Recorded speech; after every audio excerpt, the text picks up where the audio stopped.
Alright, hi everyone. I hope you guys are having a great day. So first of all, remember that exam 1 is going to be due by February 13th at 12 p.m. That's noon. Please make sure that you take the exam. After the exam closes, I'll go in and make sure that students receive full credit for those opinion questions, okay? If you have questions about exam 1 or about how you're doing in the class, please feel free to let me know.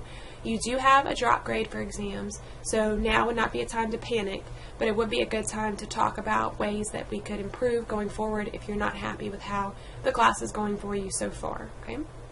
So today we're going to be starting off the second section of the class by talking about Carl Jung. So we'll talk about his theories, and you'll see that there will be aspects of his theories that will sound similar to some of the things you've already heard of. There will also be aspects of Jung's theories that sound very different from any of the other theorists we're going to be talking about this semester. I do apologize, my voice is a little bit scratchy. I've been a little bit under the weather this week. Please do remember that I will not have my office hours on February 13th because I will be out of town, but I'll be back doing my office hours on Wednesday the 15th, okay? So if you need anything, let me know. We will have an activity due by Friday at 5 p.m. like always. Alright, so let's go ahead and get into lecture for today. Alright, so as I said, today we're going to talk about the theories of Carl Jung. So when we're talking about Jung, you're going to hear the term analytical psychology. So when we talk about, like, for example, psychoanalysis, psychoanalytic, or psychodynamic therapy, we're referring to Freud. Analytical psychology is the term that we use to talk about Jung's theories here. So just as a general overview, and we are going to come back to these themes throughout the lecture video, it said that he assumed that the occult phenomena influence our lives. So you're going to see a flavor of mysticism here, things that might seem even possibly a little bit more out there than Freud. He's going to talk about how he believed that we inherit experiences from our ancestors, not in a way that we are necessarily aware of, but more in an unconscious way. So we're going to talk about his idea of the collective unconscious, which will then include archetypes, which will be a major focus of our lecture today. And then also, Jung believed that we have these opposing forces in us that are constantly at battle with each other. And it's more of a part where you have to, at some point, achieve balance between them. Not so much that one force defeats the other force, more that you learn to come to grips with both of them and to incorporate both of them into your personality. Alright, so when we're talking about Jung, as we know, all of the theorists that we discuss have been influenced by their personal lives. Obviously, that plays a role in their theory. And so when we look at the personal life of Carl Jung, he had a very difficult childhood. He was born to a Protestant minister. His father was a minister and a very devout man, although Jung looked up to him in some ways. He believed that he was kind and that he was a good father in some ways, but he wasn't the strong authority figure that he needed. He thought that he was kind of weak. On the other hand, Jung's mother was a relatively domineering woman who had strong beliefs in the occult and in mysticism, and you're going to see that that is a major part of Jung's theory as well. Although Jung would not necessarily say that he was overly fond of his mother. In fact, we're going to see that this was something he disagreed with Freud on, whereas Freud had this idea of the Oedipus complex, that little boys are secretly desiring their mothers. Jung very strongly suggested that that was not the case for him. So Jung, imagine what it would be like to have this childhood where your parents had very different beliefs and were probably having a lot of conflict. So he did believe in dreams quite a bit. The belief in dreams led to him perhaps becoming a scientist. He had dreams that he was going to make scientific discoveries, and so he went into the field of science and he became a physician, as several of our theorists this semester will. Now it says that he received his medical degree, and after that he began to become familiar with Freud. So he read Freud's writings and eventually became friends with Freud. And Freud basically took Jung under his wing as kind of an apprentice. So they were very close to each other, and Jung saw Freud as kind of a father figure for quite some time. But the irony here is that Jung did not agree with Freud on the idea of an Oedipal complex. But remember when we talked about Freud and his Oedipus complex, the idea that a son will then grow to want to destroy his father? Well, it turned out that kind of that way for Jung and Freud. I mean, Jung saw Freud as a father figure, but then later on they had a disagreement. They came apart, and Jung ended up coming up with a theory that disagreed with Freud in several ways. And so we're going to see that he started off being strongly influenced by Freud, but then he kind of went his own direction here. And he developed this approach that we'll call analytical psychology. Now, Jung's theories are known in psychology, probably not as well known as Freud and Adler and some of the other ones we're going to talk about, but they also were considered influential in other fields as well because of the emphasis on the occult. It's been studied in religious studies, anthropology, even pop culture, so he does have a role in culture beyond psychology. So, getting into Jung's ideas here. So Jung said that we have 4 levels of our psyche here, the first of which is our conscious. Now, some of this will sound similar to Freud here. Jung would say that we have a conscious. This is the part of our experiences that we are aware of that are sensed by the ego, okay? Remembering from Freud's theory that the ego is the executive, or it's kind of the part of the brain that's in control, or part of the personality, I should say, that's in control. Now, Freud would say that our ego, especially in individuals who are well developed, who don't have any issues, our ego is in control.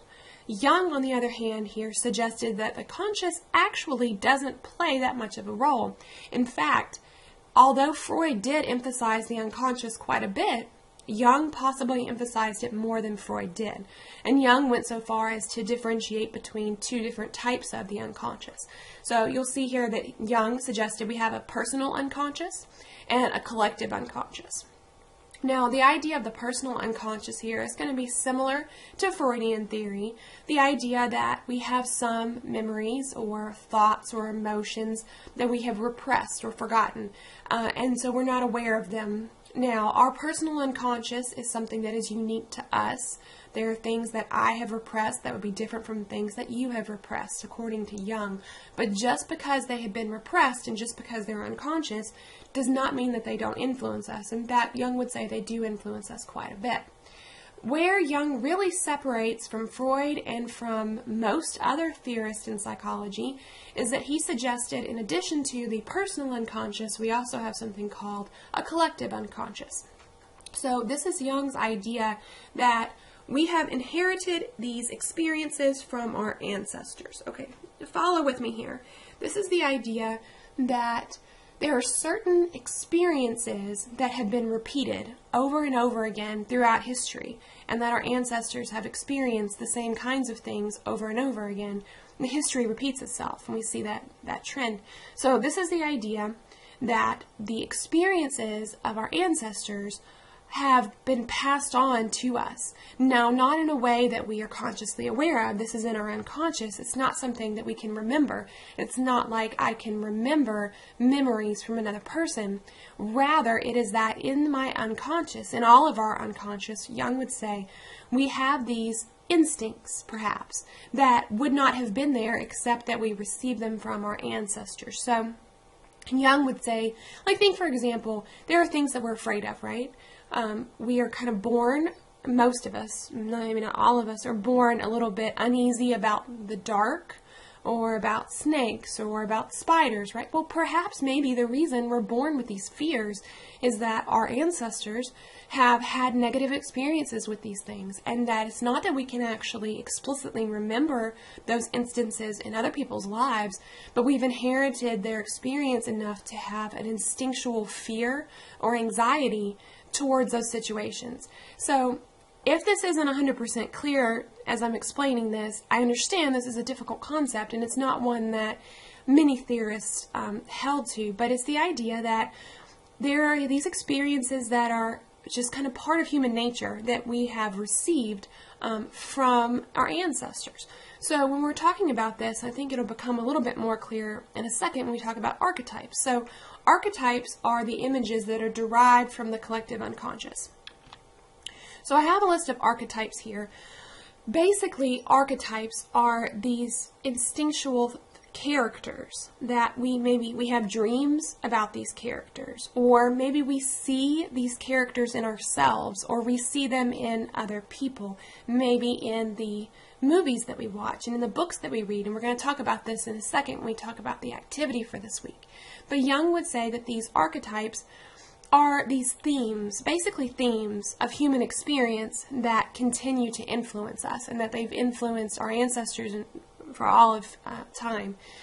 So some of the examples of archetypes here, archetypes just being these personality themes that we have inherited, right?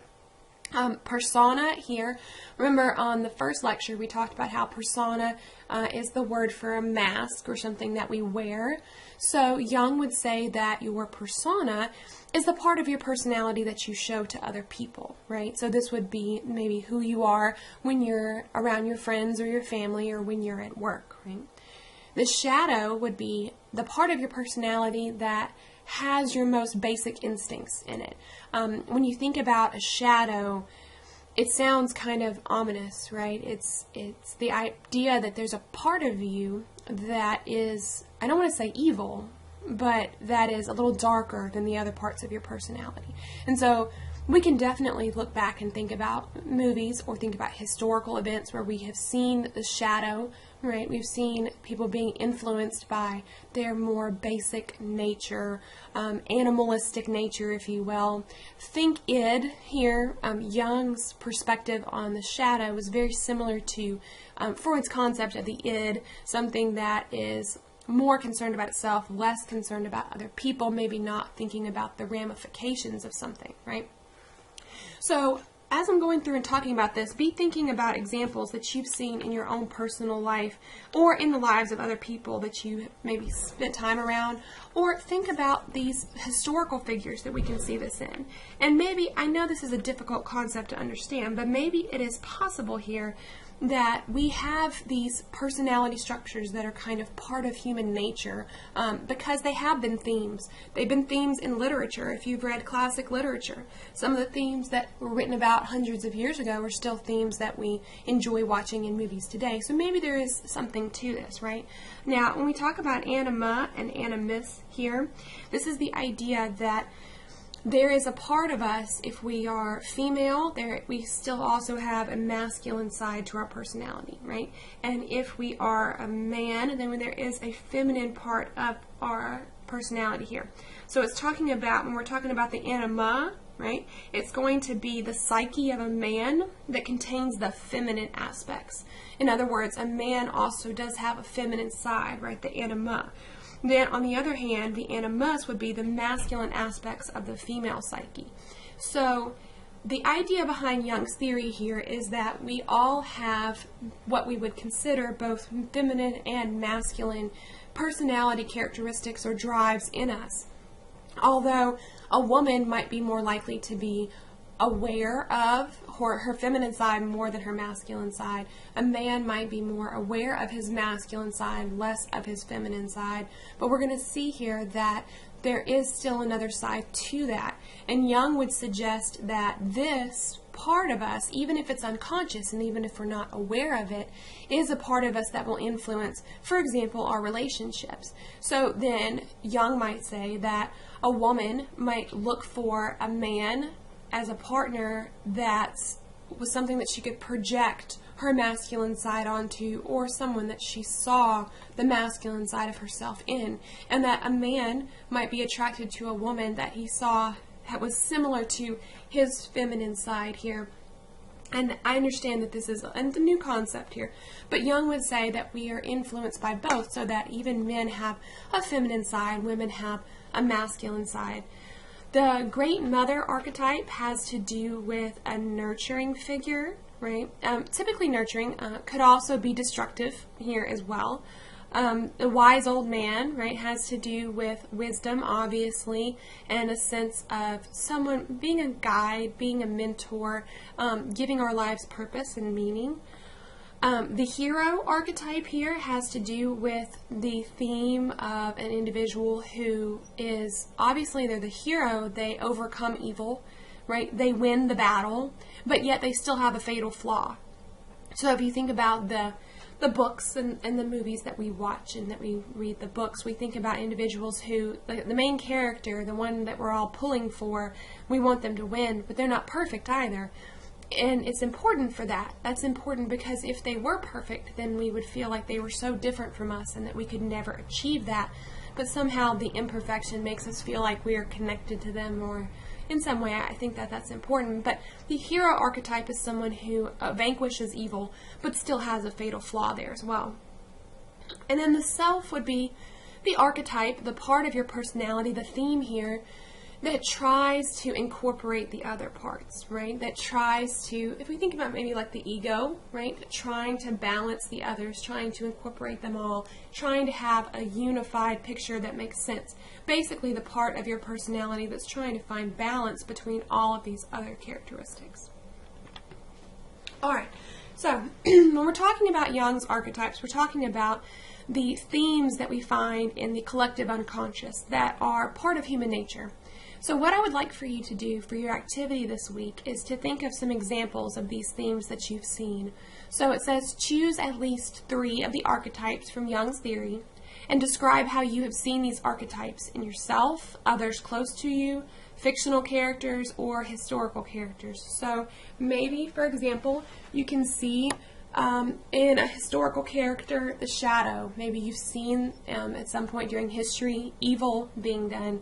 Or maybe you can see the hero, someone who had flaws but still was someone that we look up to and that was still able to come in and save the day regardless of those flaws, right?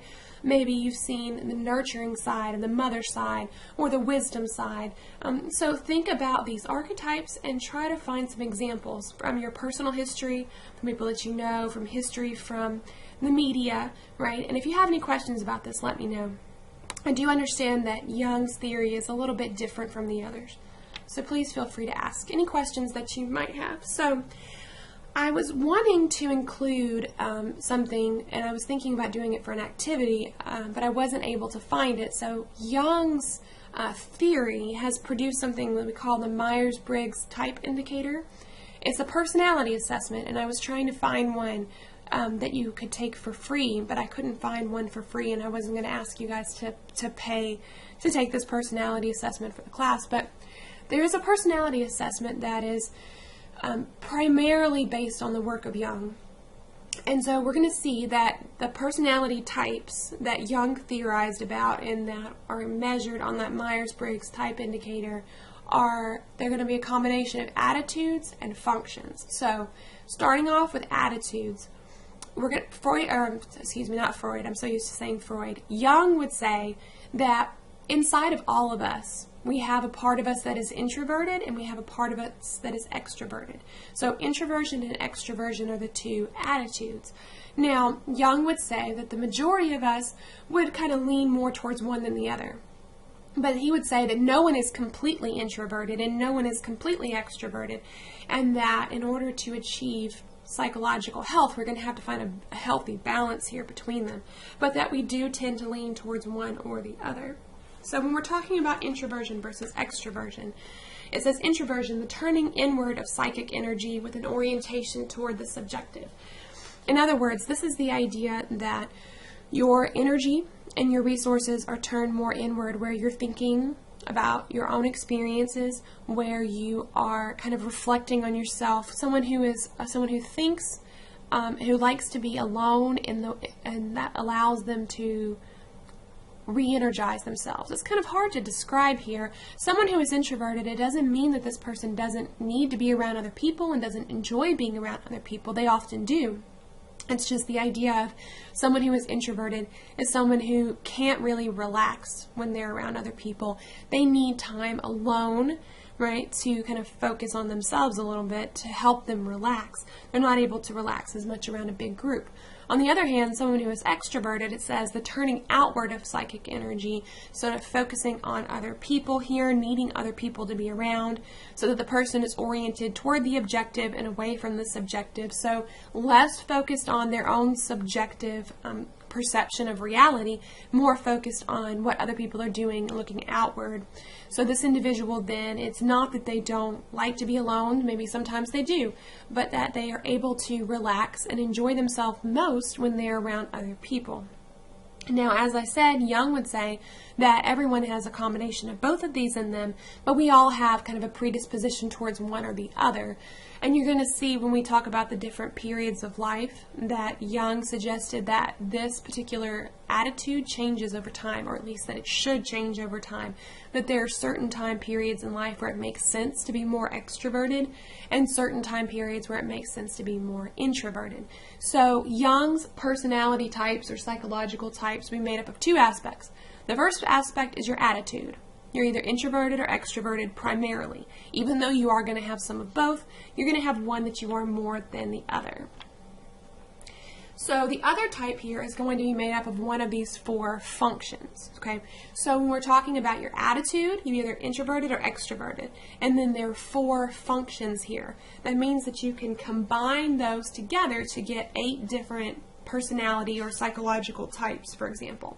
So we can have extroverted thinking, extroverted feeling, extroverted sensing, and extroverted intuition or intuiting, right? Then, on the other hand, we can have introverted thinking, introverted feeling, introverted sensing, and introverted intuiting or intuition. So, we have an attitude that is primarily either introverted or extroverted. Then we have one of these functions that we tend to lean more towards than the other, right? Now, sensing and intuiting or intuition here are basically considered like non-rational functions. They're a little bit less logical, whereas thinking and feeling are a little bit more logical, a little bit more rational here. So, someone who is high on thinking, here it says logical intellectual activity that produces a chain of ideas.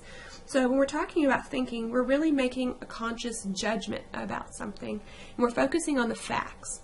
So maybe you know someone, or maybe you are a person who your personality style is that you like to know the facts.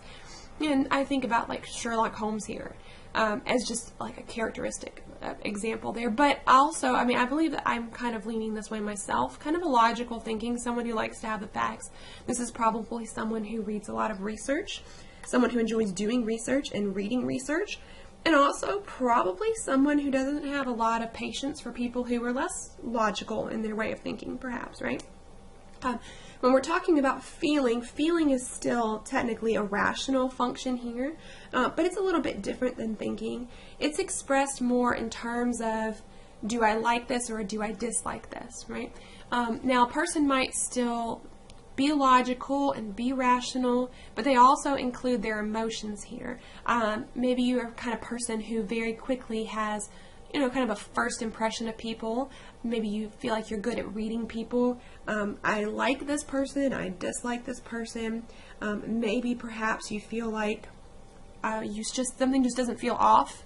There's something in the situation that makes you anxious or cautious about something, right? So it still involves with logic and rational, but it's more focusing on what you feel rather than what you think, okay? And then when we're talking about sensation and intuition here, we're talking about those more kind of non-rational things. Sensation has to do with the senses, you know, information coming in, receiving physical stimuli, and transmitting them to perceptual consciousness. So focusing more on the sensation and what we're seeing in the environment, focusing more on all the things that we're seeing and all the things that are like we can hear, all this information coming in through our physical senses, right? And so someone who is focusing on senses is someone who maybe perhaps is artistic. Maybe someone who enjoys fine dining, that kind of thing. They like to focus on the senses quite a bit, right? Maybe someone who is kind of a pleasure-seeking, sensation-seeking, even possible kind of person, right? Intuition, on the other hand, it says perception beyond the workings of consciousness. So once again, when we're talking about intuition, we're not talking about the rational kinds of functionings, right? It's kind of the idea that we have a hunch. Maybe even if we don't exactly know why we have a hunch, we just have a feeling this is going to be good, we need to go this way, we need to do that, we just have a feeling like this is right. So the idea is that perhaps this individual who is high on intuition or intuiting, maybe this person is a little bit more connected to their unconscious. Maybe they have a little bit more of an understanding of things, that they feel these like hunches, which are not necessarily always accurate, right? But probably a creative person, and probably one who often has these ideas and they act on them, okay? So what we would do would be combining whichever attitude is dominant in us, extroversion or introversion, then with one of these functions, and that would give us our psychological type according to Jung. Now, this is the basic idea behind the Myers-Briggs type indicator. There's more to it than that, but that's the basic idea. All right. So, remember when we talked about Freud, we had stages of development. So we're going to have stages of development for Jung as well. Excuse me. So Jung is going to say we're going to have childhood, right? That's going to happen from birth until basically puberty. And then when we hit puberty, in this period of youth from puberty until middle life, this is a period where our personality is developing and likely where we are a little bit more extroverted here and where it might make sense for us to be a little bit more extroverted. But Jung would say it's very difficult here to overcome or to move beyond childhood. So and we can probably see that there are aspects of this that we understand. When I ask college students, when I teach in-person classes, and I say, how many of you feel like you're adults? Usually I have a few students that like very enthusiastically raise their hands. The rest of them are shaking their heads like, oh no, please don't tell me I'm an adult. I'm not ready to be an adult. Okay. So we can all possibly understand this experience of not quite knowing when we are an adult, not knowing when we've actually reached adulthood. And maybe this is difficult because we don't have a defining marker here where you reach a certain age or you get married or you have kids or you graduate from college or whatever. There's not a universal acceptance of exactly when you become an adult. So Jung would say that we do tend to kind of cling to childhood, but that if we're ever going to be successful, we're going to have to find a way to move into adulthood and kind of let go of the childhood period. Once we reach middle life, then according to Jung, approximately 35 or 40, this is the time period where it says a period of anxiety and potential. Anxiety is probably a good thing here a little bit in that it spurs people on to action. This is the time of life where if you want to do something, it's the time to do it.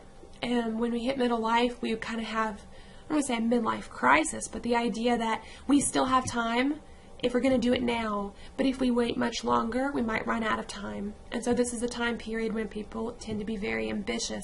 And then as we shift into older age, Jung would say this is the time to move towards introversion. That we were extroverted when we were younger, and we were maybe focused more on outward things, on job and friends and other people. But Jung would suggest that when we get older, as we move toward the end of our lives, it makes sense to shift more to an introverted way of looking at the world, to focus more on the unconscious, kind of to try to have this self-realization we're going to talk about in a second, to try to have all the different parts of your personality kind of in harmony together, and achieving that psychological health is especially important here. And Jung, I don't know if this is depressing or encouraging or what, but he would say death is the goal of life, which, if that's the case, then I suppose we all reach our goals because death comes for us all at some point, right? But the idea here is that during old age, it is a time for you to prepare for death. It is a time for you to look back on your life and look into yourself and to make peace with yourself and to try to have harmony within yourself, which then does lead into that idea of self-realization, which Jung would say we all struggle with and struggle for, and many of us do not achieve. But Jung would say then that at some point you have to try to find a balance between all the different parts of your personality that are opposites of each other. So think about this. We have introversion and we have extroversion, right? Or maybe we have thinking and intuiting, right? That doesn't exactly roll off the tongue there. Or between feeling and sensing. That we have all of these different parts of our personality, maybe between the shadow and the hero, for example. that we have to try to find a balance between, and that if we are able to find that balance, then we will have this harmony in our lives that will then allow us to feel comfortable saying that we are pleased with our life and we're ready to end this life. On the other hand, though, someone who spends their entire life struggling and not able to make peace with these opposites then is someone who might have psychological issues. Now, think about this from Jung's perspective. Jung, having been raised in a household where mother and father were very different in their beliefs, and probably they each tried to enforce upon him their particular way of thinking. Jung certainly had several aspects of his experience that were different from each other, opposite to each other, that he felt like he had to bring into balance. So we could see that this would make sense based on his biography.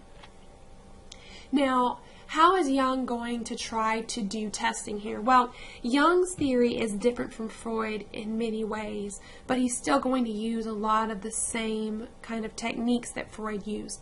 So just kind of as a review here, right, of the differences between Jung and Freud, Freud emphasized the ego more than, or the conscious, more than Jung did. That Jung not only accepted the idea of the unconscious, but kind of ran with it, including that collective unconscious as well, and that Jung believed that our energy is not strictly focused on sex and aggression like Freud believed. And he thinks that sex is part of it, but that it's not the only thing. And so he had less of a role for sex in his theory, and definitely rejected the whole Oedipus and Electra complexes. But Jung's theory is still related to Freudian theory, and so with psychoanalysis we talked about the ways that they use projective tests to try to make the unconscious interpretable. So Jung clearly is still focused on the unconscious, so he's going to use some of those same techniques. So the word association test, I believe we might have mentioned, we were talking about Freud, the idea that, if you just keep saying things, or if I give you a word and you tell me the first word that comes to mind, the idea here is for you to let your guard down, and at some point the unconscious will come out if we eventually wear down their defenses, right? Dream analysis, just like Freud, Jung was very interested in dreams. A lot of his dreams he interpreted, and he based a lot of his major life decisions and parts of his theory on dreams. And he would say that in your dreams you have these archetypes. We have these different characters, whether it be the shadow or the anima or the animus. We have these different archetypes that come up in our dreams and in our fantasies, and in the kinds of things that we pursue, the kinds of books that we read, and movies that we watch, and that kind of thing. Jung also had this idea of an active imagination, which is a little bit different, where he would have them look at a picture. And I don't know if you've ever done this before, maybe you've kind of noticed. If you sit and stare at something long enough, it feels like it changes a little bit, or maybe you see something different. He would kind of have his clients stare at a picture until they saw something different, until something different emerged from it. But this is all just different ways of trying to help the unconscious become, not become conscious, but interpretable, at least, for us to be able to have a glimpse into someone's unconscious, right? Now, when we're talking about Jung's theory, it's moderate, so kind of in the middle, on generating research and organizing observations. So taking the data that we already know and explaining it, and helping us come up with new research ideas, kind of in the middle there. It's a little bit low on practicality. If you think about practicality being like, okay, how am I going to take this theory and use it to help my clients? There's not as much here to go out and just use practically. Internal consistency and parsimony. Once again, parsimony meaning that a theory is not more complicated than it needs to be. If the theory is low on parsimony, it means it is maybe a little bit more complicated than it needed to be. Very low on falsifiability. Anything that has a high emphasis on the unconscious is going to be very difficult to falsify. That does not necessarily mean that it's not true. It just means that it's almost impossible for us to know if it is true. Because the kinds of tests that we have to try to test the unconscious, those are projective tests. Well, the projective tests are not super high on reliability and validity. So Jung's theory is going to be criticized for several of these things. All right, and then as far as his concept of humanity, the way that he looked at people, he was not necessarily decided on deterministic or purposeful. In other words, he didn't necessarily have a huge part to say about whether we are forced in a certain direction and we have no control, or whether we have free choice. He did emphasize the unconscious, and the unconscious is something we can't really control, so that would be more of a deterministic view. But he also did believe that we are influenced by our thoughts for the future and what we want to happen. So I could see that it's kind of in the middle on those. Optimistic versus pessimistic. I mean, he would say there are parts of our personality that, yes, are negative, but there are parts that are positive. We have the shadow, yes, but the other ones didn't seem so super negative. So kind of in the middle there. He focused quite a bit on the unconscious when he talked about the personal unconscious and the collective unconscious. However, he did also say that we do have a conscious part of our personality that does influence us, although he did obviously put a large role on the unconscious. Biology over social, so means he focused on nature more than nurture. Jung lived a very solitary life. He didn't have close relationships with his family. He didn't have many friends, many close relationships. And perhaps his solitary nature led him to think that relationships weren't as important from his point of view. And then similarity over individual differences. I mean, you can see here, if we think that we have all inherited the same instincts as part of being human from our ancestors, then we all are working from a similar place rather than from a different place. Alright, so that is the end of lecture for this week. So if you have any questions about this material or about the activity for this week, let me know. If you have any questions about exam 1 or your grades, feel free to let me know. Otherwise, I will talk to you guys next week.